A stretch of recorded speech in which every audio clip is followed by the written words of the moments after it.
Élection 2023, élection présidentielle essentiellement.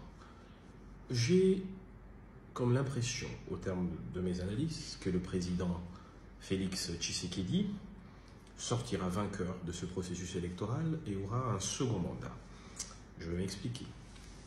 D'abord, le point de départ de mon analyse suppose qu'il n'y a pas d'accident particulier qui menacerait le processus électoral. Ça veut dire la situation à l'est de notre pays, une catastrophe politique quelconque qui entraînerait le report de cette élection. Si donc le processus continue tel qu'il se présente actuellement. Pour moi, Tshisekedi sera vainqueur. Et je vais m'expliquer. Nous avons 4 grands candidats. Félix Tshisekedi, candidat à sa propre succession, Moïse Katumbi, Matata Ponyo, Délice Sanga. Il y aurait à ajouter un 5e candidat, Dédé Mukwege, mais qui ne s'est pas encore déclaré.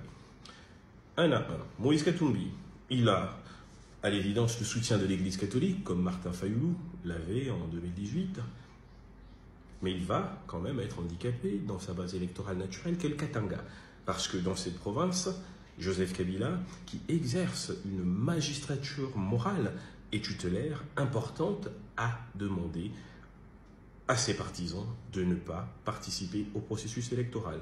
Ça fait des voix en moins pour Moïse Katumbi, qui essaiera, par les moyens qu'il a et le parti qu'il a, qui semble plus ou moins planté à travers le pays, de colmater les brèches, de prendre quelques voix par-ci, par-là. Mais cela ne sera pas suffisant parce que, de toute façon, le temps ne le lui permettra pas. C'est un point de vue. Nous avons Matata Ponyo, qui, malgré l'excellence de son projet, que j'ai eu l'occasion de lire, me semble également avoir encore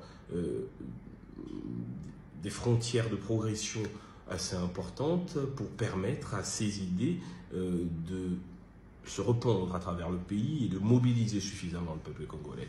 Le même problème se pose au niveau de Délice Sanga, qui également est un intellectuel accompli, qui a une vision qu'il présente, mais il a un handicap. Sa base électorale sociologique naturelle, c'est le Kasaï.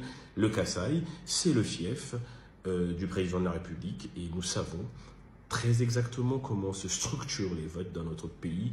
Il est très peu probable que les Kasaïens, qui ont un président de la République, décident de mettre ce président de la République à côté pour un challenger.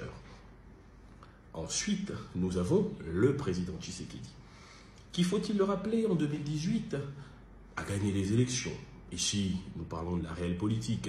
Nous n'entrons pas dans les détails normatifs, ça veut dire de ce qui devait ou comment les choses devraient se faire, ou des détails subjectifs, ça veut dire ce que chacun pense que les choses se sont faites ou comment les choses se sont faites, devrais-je dire.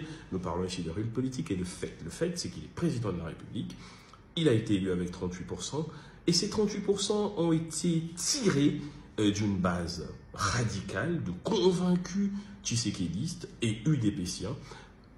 N'oubliez pas qu'à l'époque, le candidat de l'opposition qui a le soutien de l'Église catholique, ce n'est pas Tshisekedi, c'est Martin Fayulu qui a le bénéfice du soutien de tout l'appareil d'opposition contre Tshisekedi, qui se retrouve avec une base au départ qu'on supposait étriquée, mais qui s'est révélée par son aspect compact plus efficace que la stratégie d'émiettement des voix. Cette base, il l'a, elle existe toujours, elle est inamovible. Donc les 38% de 2018 sont là. Il n'y a rien, aucune attitude, aucun message de cette base qui laisse penser qu'ils sont aujourd'hui moins avec Tshisekedi, président de la République, qu'il n'était avec lui hier candidat.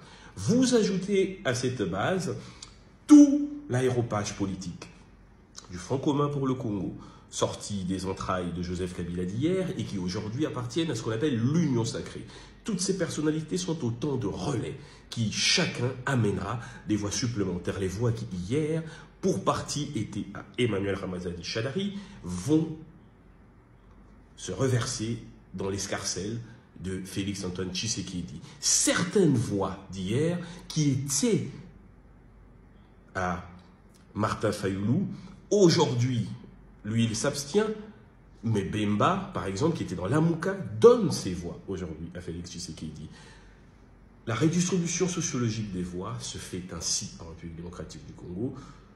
Les élections de 2006 l'ont prouvé, les élections de 2011 l'ont prouvé, les élections de 2018 l'ont prouvé. Voilà pourquoi, en étayant les choses ainsi, nous avons la conviction, c'est de la science électorale, c'est de la science politique, qu'il y a très peu de chances pour que Félix Tshisekedi ne soit pas réélu.